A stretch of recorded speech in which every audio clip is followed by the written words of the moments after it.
देवघर में झारखंड मुक्ति मोर्चा के पार्टी महासचिव सुप्रियो भट्टाचार्य ने प्रेस कॉन्फ्रेंस के दौरान गोड्डा लोकसभा से भाजपा प्रत्याशी निशिकांत दुबे पर जमकर बरसते हुए कहा कि इनका काम है सिर्फ समाज में विभाजन करना और झूठी अफवाह फैलाना। इन्होंने झारखंड के 2 मंत्रियों के नाम लेते हुए कहा था कि मंत्री बादल पत्रलेख और हफीजुल हसन को ईडी ने समन भेजा है, जो पूरी तरह झूठ और निराधार है। जब से राज्य में झारखंड मुक्ति मोर्चा गठबंधन की सरकार बनी है, इन्हें यह नहीं पच रहा था कि राज्य का मुख्यमंत्री एक आदिवासी है, इसलिए झूठे और मनगढ़ंत मामला तैयार कर उन्हें जेल में डाला गया। जांच चल रही थी, मनरेगा और उसे मोड़कर जमीन जायदाद में ले आया। वहीं उन्होंने आगे कहा कि झारखंड में सभी 14 सीटों का हमारी जीत होगी, जबकि गोड्डा लोकसभा क्षेत्र के बारे में बताया कि हमारी जीत होगी। तो मोदी जी ने क्यों यहाँ पे रखा है ईडी का, आपने कहा उस बात पे आप पहले फोकस करें सर, क्या बात है? देखिए, हमने कहा कि ये भ्रामक जो जानकारियां दी जाती है कि आज इसको डराओ, क्योंकि यहाँ के जो 2 मंत्री है, दोनों मंत्री गोड्डा संसदीय क्षेत्र के मतदाता भी हैं और जनप्रतिनिधि भी हैं। बिना आधार आप ये कैसे कह सकते हैं कि किसी को समन चल गया? यदि वो निराधार है तो इस पे कार्रवाई ईडी क्यों नहीं करती कि मेरे हैसियत को आप कैसे चैलेंज कर रहे हैं? तो ये बहुत खतरनाक ट्रेंड है और ये ट्रेंड सेटर जो लोग हैं वो यहाँ आकर बैठे हुए हैं। वो पूर्व के डिप्टी डायरेक्टर रहे हैं, अभी वर्तमान में विधायक है। तो ये संदेह पैदा करता है कि ईडी का एक्यूज मिनिस्टर ऑफ फाइनेंस के साथ कैसे मीटिंग करता है, जो बेल पे है। ये तमाम चीजें संदेह पैदा करती हैं। संध्या को 3 सीट क्या हासिल होगा आपको? 3 सीट हासिल करने के लिए तो बाबा का आशीर्वाद लेने आए। बाबा बासुकीनाथ ने तो आशीर्वाद दिया है, अब जाके प्रार्थना करेंगे बाबा बैद्यनाथ का।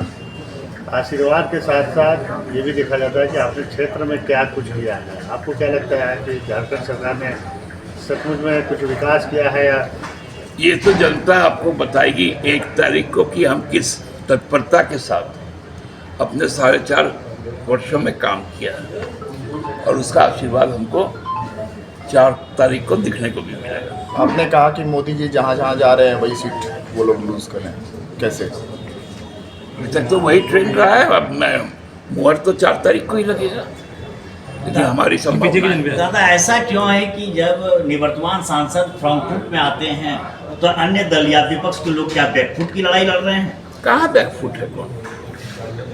कौन बैकफुट पे है? जिस दिन से ये ईडी का धमकी दिए हैं, क्या हफीजुल घर के अंदर चल गया?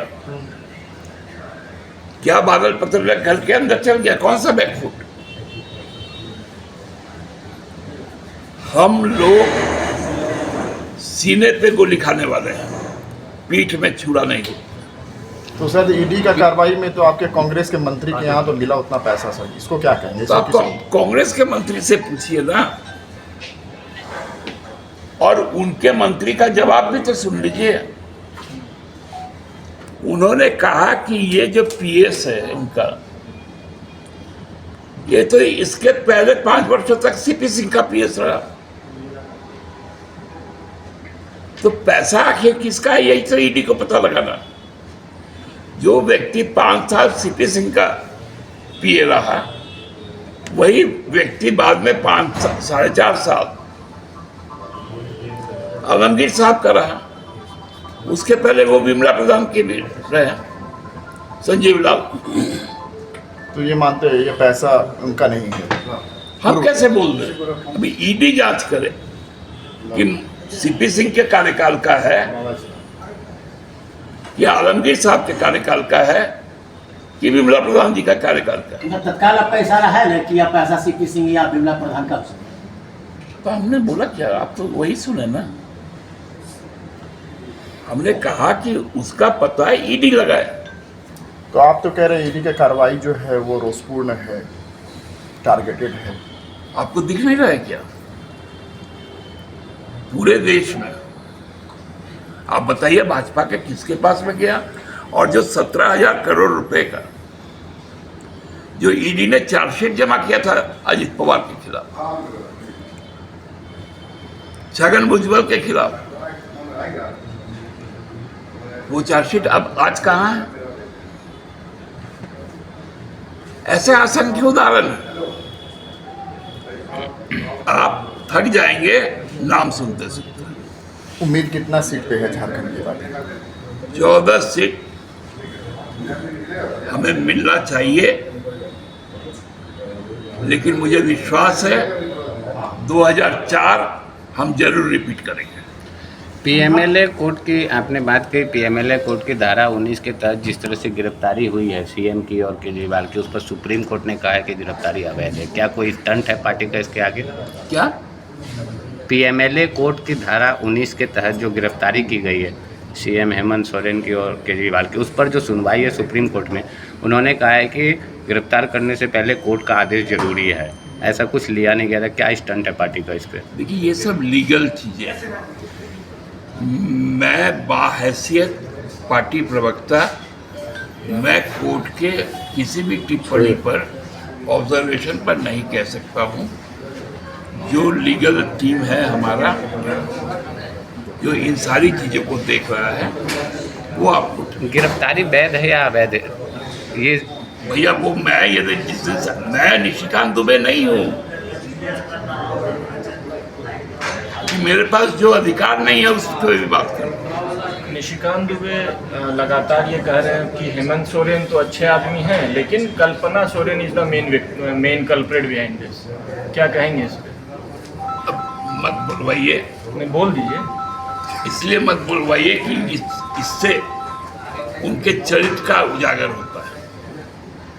हम लोग बहुत समय में बिलो द बेल्ट नहीं जाना चाहते, लेकिन देवघर की जनता जानती है